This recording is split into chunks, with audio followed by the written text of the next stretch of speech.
네, 매주 목요일 우리에게 명확한 시장 전략을 제시해 주시는 분이죠. A1 리서치의 조일규 대표 스튜디오에 나와 계십니다. 대표님 안녕하십니까? 네, 반갑습니다. 저는 깜짝 놀랐습니다. 왜요? 아니 사실 지난주 시장 분위기 괜찮았거든요.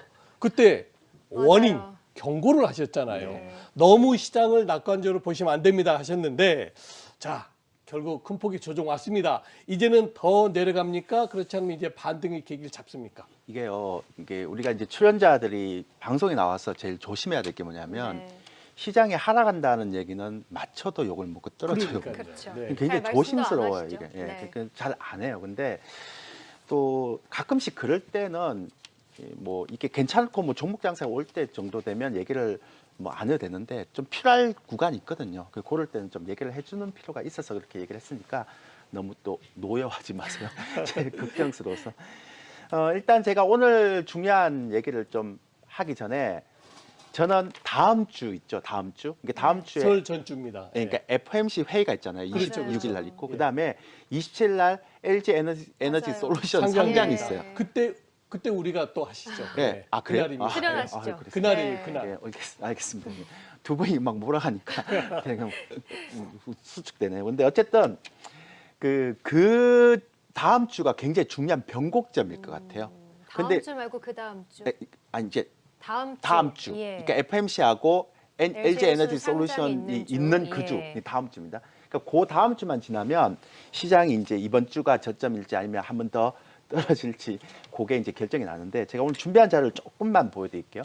첫 번째 자료가 그 기대 인플레이션인데요. 이게 미시건대에서 나오는 기대 인플레이션. 그러니까 사람들이 앞으로 물가가 얼마나 올라갈지에 대한 부분들을 지금 나타낸 거예요. 근데 이게 2021년도 1월 달에 3%인 게 2022년도 1월 달, 그러니까 이번 달에 4.9%입니다. 저는 많은 사람들이 지금 물가였는데 물가는 중요하지 않아요. 네. 이거 왜 높은데 왜 중요하지 않냐. 이거 어차피 공급망 병목 현상은 시간이 지나면 잡혀요. 그렇죠. 근데 이제 페드가 가장 중요하게 생각하는 건 사람들이 기대 인플레이션이죠. 그러니까 앞으로 더 물가가 올라가는 부분들이 있을까에 대한 부분이 굉장히 중요하거든요. 네. 왜냐하면 이렇게 만약에 내가 미국 사람이 연봉을 계약을 하는 입장이면 지금 코로나 때문에 이민자도 못 와. 자국인들도 자산 많이 올라가고 은퇴. 그러면 내가 가만히 있으면 연봉이 더 올라가면 조금 더 있다가 연봉이 더 올라가면 나는 연봉 계약하겠다. 이런 생각이 되면 계속 임금이 올라가잖아요. 이게 무서운 거거든요. 그래서 지금 뭐 50bp를 뭐 3월 한꺼번에 달에 하겠다. 한꺼번에 하겠다. 네. 이런 얘기는 뭐냐면 기대 인플레이션을 잡으려고 그러는 거예요. 아, 물가 잡으려고 안 해요, 연준은. 그런 거 하지 않죠. 그래서 제가 예전에 했잖아요. 연준이 파월 의장이 이제 자산시장 하락을 용인하겠다. 이것 때문에 그랬죠. 고용시장 이 되게 무서운 말이라고 그랬는데 그 얘기를 하고 나서 100포인트가 떨어졌습니다. 근데 이제 이게 중요한 게 아니라 제가 더 중요한 건 뭐냐면 두 번째 자료가 버핏 지수인데요. 아니 대표님 생뚱맞게 뭐 버핏 지수를 갖고 옵니까? 이게 뭐냐면 한 번도 제가 이거 얘기를 안 했어요. 뭐 PBR 이런 얘기를 안 했잖아요. 뭐 시장이 저평가니 고평가 이 얘기 안 했거든요. 근데 지금 이걸 왜 갖고 오는가 하면 그 테슬라라든지 이런 성장 기업들이 막 주도주로 올라갈 때는요. 버핏 지수가 안 맞아요.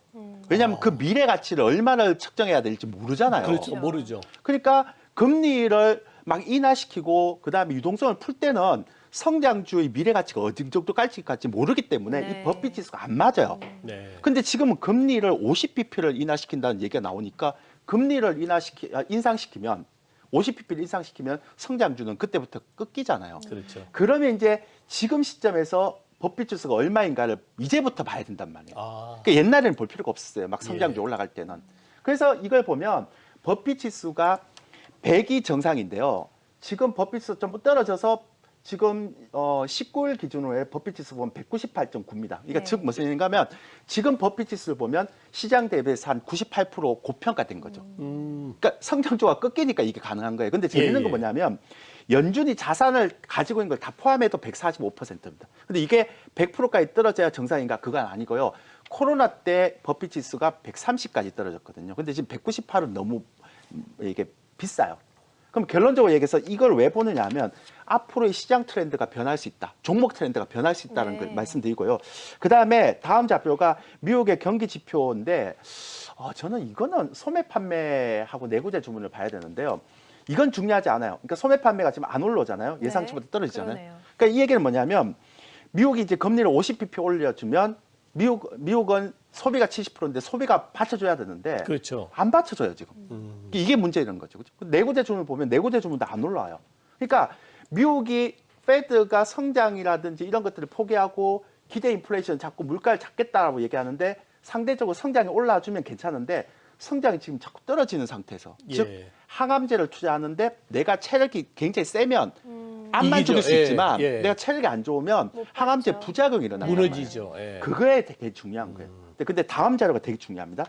제가 이거 보고 깜짝 놀랐어요. 중국 소매 판매 지표를 한번 볼게요. 이게 중국의 소매 판매의 절대 금액인데요. 요게 보세요. 2020년보다 2021년이 좀 더 올랐잖아요. 네. 이게 증가율이 아니에요. 이게 뭐냐 하면 이게 지금 되게 중요한 자료예요. 제가 설명해 드릴게요. 이것만 제가 설명하시면 오늘 방송 끝이에요. 네. 그 정도로 중요합니다. 그게 뭐냐면 소매 판매의 절대적인 금액이에요. 아, 절대치요? 근데 예를 들어서 보세요. 2016년도에 만약에 어떤 물건값이 300을 했잖아요. 예. 근데 10,000개가 팔렸어요. 그럼 예. 300만 원이잖아요. 그렇죠. 근데 2021년도에 어떤 물건값이 인플레이션 때문에 500원이 올라갔어요. 예. 그럼 똑같이 10,000개가 팔렸으면 수량은 변화가 없죠. 예. 그래도 그래도 금액이 500이 돼야죠. 500이 돼야 되잖아요. 예. 근데 보세요. 오. 절대 판매 금액이 안 올라와요. 안 올랐네요. 인플레이션 반영을 절대 못 하고 있다는 거죠. 그 얘기는 뭐냐면 이거는 인플레이션이 안 올라간 것도 아니고 인플레이션이 전가고 올라갔는데 수량이 엄청나게 줄었다는 거예요. 아, 그죠? 그렇지. 자, 그렇게 이 되죠. 얘기는 뭘 얘기하는가 하면 지금 중국이 금리를 찔끔찔끔 내리는데 네. 3월달 연준에서 이제 3월달 연준이 아니고 3월달 전인대에서 예. 중국이 대규모로 경기 부양을 할 가능성이 있다는 거죠. 그렇죠. 그러면 결론적으로 얘기해서 무슨 얘기인가 하면 2월 말이나 3월 초부터 우리 시장은 급반등을 할 수 있다는 거죠. 그래요. 지금 모멘텀은 미국에서는 예. 찾으면 안 돼요. 네. 중국밖에 없어요. 그래서 저는 이 중국의 소매 판매가 굉장히 안 좋다는 것들을 보면서 시장을 되게 부정적으로 생각할 수도 있지만 이거 중국이 이 상태로 가면 큰일 나거든요. 그렇죠. 그리고 지금은 금리도 여유가 있고 유동성도 여유가 있잖아요. 네. 근데 이 부분들에 대한 것들이 분명히 경기 부양을 지금처럼 찔끔찔끔 안 하고 대규모로 할 수 있죠. 단 그 전까지 시장이 네. 얼마나 빠지느냐 이게. 아. 그게 이제 문제죠. 예. 그래서 제가 시장에 대한 부분은 다음 주면 결정난다. 이번 주는 조금 더 그렇군요. 기다려보자. 이겁니다. 네. 또 오랜만에 정말 대표님한테 좀 긍정적인 의견을 들은 것 같은데 2월 말 3월부터는 오르겠지만 그 전까지 얼마나 빠질지는 모르겠다라는 말씀이 약간 조금 네. 그렇거든요. 그러면 그동안 어떻게 리스크 관리를 해야 되고 어떤 전략을 짜봐야 됩니까? 지난주에도 예. 말씀드렸지만 저는 주식 매매 안 하고 관망하고 있습니다. 예. 그러니까 안 움직일 겁니다. 그러니까 이번에 FMC가 어떤 얘기 나오는지를 보고 스탠스를 보고 이 사람들이 진짜 세게 나올 것 같다. 아니면 성장을 그래도 좀 막으려고 하는 것 같다. 이 커멘트를 보고요. 그다음에 LG 에너지 솔루션을 왜 제가 얘기하는가 하면 이게 시가총액 70조인데 이게 점상이라고 그랬죠? 100조까지 얘기 나오고 있죠. 그러면 이제 전체적으로 코스피 시장을 좀 잡을 수 있는 그 부분이 그렇죠. 있잖아요. 네네. 그것 때문에 믿고 있는데 또 믿는 도끼에 발등 찍힐 수도 있고. 근데 확실한 건 뭐냐면 제가 분명히 얘기했지만 이번 지수가 저점을 찍고 나면 주도주는 싹 바뀔 건데 그 새로운 주도주가 100%짜리가 많이 나올 것 같아요. 적잖이 나올 것 같아요. 많이는 못 나올 것 같고.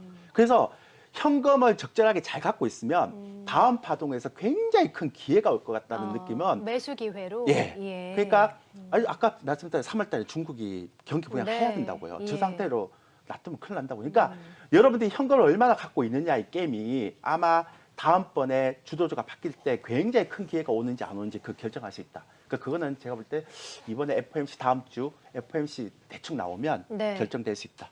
그럼 일단 설 지나고 조일교 대표의 특집 한번 준비해 볼까요? 뭐 그래도 상관없는데요. 그때 시장이 떨어지면 또 관망을 해야죠. 뭐. 네, 근데 분명한 건 2월 말 3월 초에는요. 여러분들이 준비를 해야 됩니다. 왜냐하면 아까 말씀드렸지만 중국의 소매 판매 절대 금액 저 상태로 놔두면 큰일 나거든요. 네. 근데 왜 중국이 액션 안 하냐? 전인대에 맞췄을 것 같아요. 지금 금리 조금씩 인하하잖아요. 그렇죠. 이러면 네. 영향 없어요. 네, 알겠습니다. 그러니까 정리를 하자면 지금은 좀 현금 비중을 좀 늘리면서 주도주가 교체될 때 좀 주도주를 매수하는 기회로 시장이 빠질 때마다 삼는 게 좋겠다라는 말씀까지 주셨습니다.